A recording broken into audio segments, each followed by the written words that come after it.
Very good morning to all biological science school assistant DSC aspirants. మనకి ఈరోజు intermediate first year బోటనీకి సంబంధించినటువంటి జీవ ప్రపంచంలో వైవిధ్యం ఈ చాప్టర్లో మనకి 4th సబ్ యూనిట్ వృక్షరాజ్యంలో నిన్న సగం కంప్లీట్ చేసామండి. మిగిలినటువంటివి బ్రయోఫైటాకి సంబంధించినటువంటి వరకు కంప్లీట్ అయిపోయింది. నెక్స్ట్ టెరిడోఫైటా, యాంజియోస్పెర్మ్స్, జిమ్నోస్పెర్మ్స్, వీటి గురించి ఈరోజు మనం డిస్కస్ చేద్దామండి.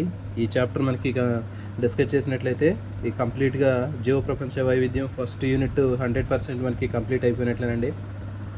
సో ఇది అయిపోతే మనకి ఇంకా నెక్స్ట్ మనకి పెండింగ్ ఉన్నటువంటి చాప్టర్ వచ్చేసి చూడండి, కణ నిర్మాణ విధులు. దీంట్లో కణ జీవ ప్రమాణం ఇది కంప్లీట్ అయిపోయిందండి, 9th యూనిట్. నెక్స్ట్ జీవాణువులు, తర్వాత కణచక్రము, కణ విభజన. సో ఈ రెండు ఉన్నాయండి. ఈ రెండు సబ్ యూనిట్లు కూడా కంప్లీట్ అయిపోతే మనకి ఈ టెక్స్ట్ బుక్ అనేది 100% మనకి ఫస్ట్ ఇయర్కి సంబంధించినటువంటి సిలబస్ కంప్లీట్గా పూర్తయినట్లుగా మనం చూడవచ్చు. దాదాపు మీ అందరికి కూడా డిఎస్సి ప్రిపేర్ అయ్యేటటువంటి తెలంగాణ, ఏపీలో డిఎస్సి ప్రిపేర్ అయ్యేటటువంటి ఆస్పిరెంట్స్ అందరికి కూడా మరి ఈ తెలుగు అకాడమీని డైరెక్ట్గా మీకు ఇట్లా అర్థమయ్యే విధంగా ఎక్స్ప్లెయిన్ చేసేటటువంటి ఛానల్ అనేది మీకు ఎక్కడా కూడా డైరెక్ట్ కనిపించి ఉండదు.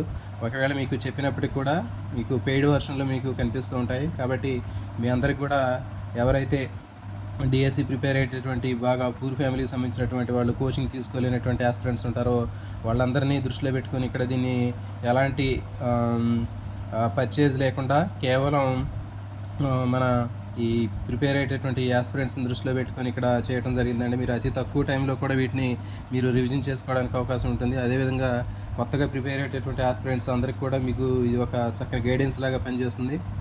మీకు 100% దీని యొక్క రిజల్ట్ అనేది మీకు కనిపిస్తుంది. మీకు ప్రాక్టీస్ బిట్లు చేయలేకపోయినప్పటికీ కూడా ఇక్కడే మీకు డైరెక్ట్గా క్లాసెస్ కమ్ ప్రాక్టీస్ బిట్స్ రూపంలో మీకు ఎక్స్ప్లెయిన్ చేయడం జరుగుతుంది. మీకు ఇవన్నీ కూడా ఫ్యూచర్లో జేఏలకు కూడా బాగా ఉపయోగపడే అవకాశం ఉంటుంది. ఇంకా పీజీటీ పడినప్పటికి కూడా పీజీటీ కూడా రాసుకోవడానికి అవకాశం ఉంటుంది. కాబట్టి ఎవరైతే వీడియో చూసేటటువంటి ఆస్పిరెంట్స్ ఉన్నారో ఖచ్చితంగా వీడియోని లైక్ చేసే ప్రయత్నం చేయండి. మీ ఫ్రెండ్స్కి ఎక్కువ మందికి సాధ్యమైనంత ఎక్కువ మందికి మీరు షేర్ చేయండి. మీరు షేర్ చేయడం వల్ల 10 మంది ఇంకా ఎక్కువ మంది ఎవరైతే కోచింగ్ తీసుకోలేనటువంటి ఆస్పిరెంట్స్ ఉంటారో, ఇంట్లో చదువుకునేటటువంటి లేడీస్ సోదరీమణులు ఉంటారో వాళ్ళందరూ కూడా హెల్ప్ఫుల్గా ఉన్నట్లయితే మనం పెట్టుకున్నటువంటి టార్గెట్ అనేది ఫుల్ఫిల్ అవ్వడానికి అవకాశం ఉంటుంది. సో మన బయాలజికల్ సైన్స్ సంబంధించినటువంటి వాళ్ళు ఎవరు కూడా ఇబ్బంది పడకూడదు అనేటటువంటి ఉద్దేశంతో బాగా టైంను ఎక్కువ వెచ్చించి కూడా గంటన్నర వరకు కూడా మేము లైవ్ సెషన్ మీకు కండక్ట్ చేస్తున్నామండి. కాబట్టి ఈ ప్రతి ఒక్క యాస్పిరెంట్కి కూడా ఇది రీచ్ అయ్యే విధంగా మీరు అందరూ కూడా షేర్ చేసే విధంగా చూస్తారని ఆశిస్తున్నాను. అందరికి కూడా all the best. Thank you for watching.